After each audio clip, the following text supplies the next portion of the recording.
I saw a movie tonight that only had 2 actors that I've heard of in the film. And that was Frances McDormand, who plays the lead role, and the supporting actor, David Strathairn, if I pronounce that right. He's a very good actor, character actor. He's been in a lot of movies, and I like him. And this is just a film not to miss. It's not a special effects movie. It's not even a drama or melodrama necessarily, really, but it's almost like a little bit of a road movie. And it's about a woman called, the name of the movie, by the way, is Nomadland. Nomadland. And based on a book and adapted for the screen, written and edited and directed by Chloe Zhao, if I'm pronouncing her name right. She's Chinese American, born in Beijing, but boy, she's got her finger on the pulse of what's going on in this aspect of America today.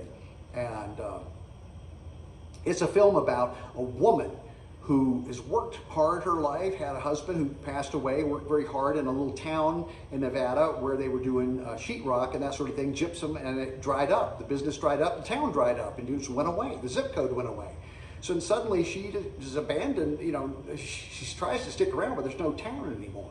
So now she's almost living on the fringe, and she's taking odd jobs at Amazon or in a diner or wherever, cleaning toilets, and just trying to make ends meet. But she's borderline homeless because she lives out of a van.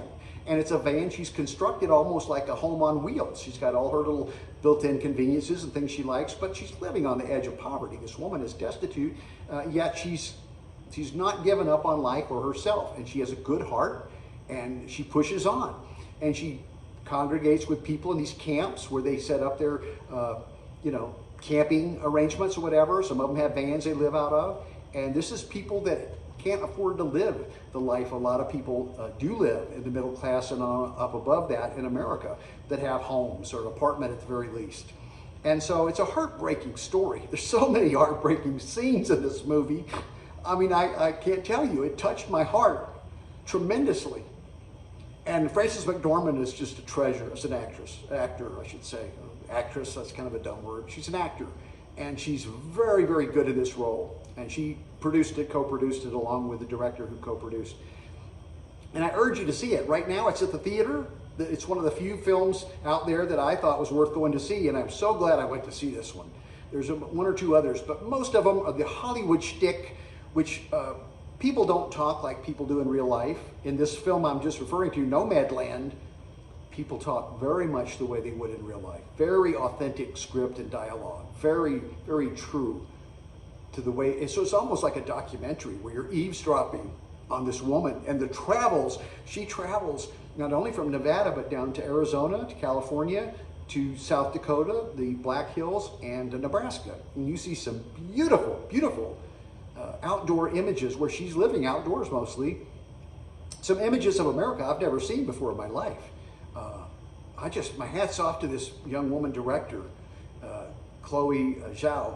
She is really a talent. She's made 3 movies, and I saw one of her other films, The Rider, about a man and a horse, and that is really, really a great movie too. You ought to see that one. And I haven't seen her first film. But I'm going to give this a high thumbs up, and it's available, imagine, on YouTube to watch or rent, or maybe even it's on streaming, I don't know. You can purchase the DVD for about $6.50 on eBay. Would be a great investment and purchase in a movie I think you would really enjoy, and you could share it with someone, because it's letting you know a little bit in this film about what people that are living out there on the fringe are going through. And believe me, they're not all insane or evil or bad people at all. Most of them are really good people. They're just broken, hurt people that suffered some financial loss or some hardship medically, or a spouse dying and they're old and they don't have good Social Security benefits or whatever. There's millions of people out there living like that now in America. And it's getting worse and worse by the day. All the while, the 1%, the rich, just keep feeding off them.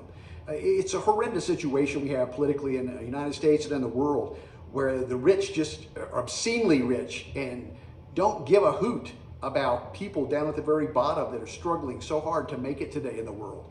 And I think this film gives great insight to the heart that people have that are out there, that are, you know, they're getting by. It's not easy. It's a very difficult life, but they keep a good sense of humor and they bond together just as you would see in the animal kingdom, animals try to stick together in general. That's how they get by. They have to help each other.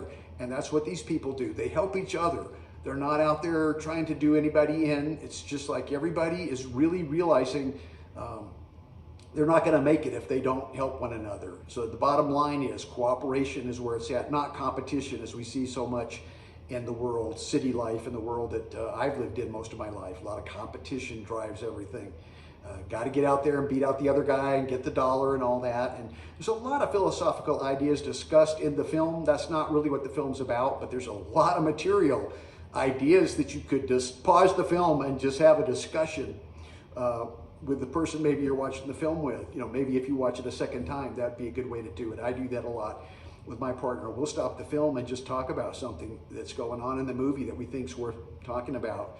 So highly recommend Nomadland. See it if you can. You won't regret it. I'd love to hear from you if you do, what you think about it.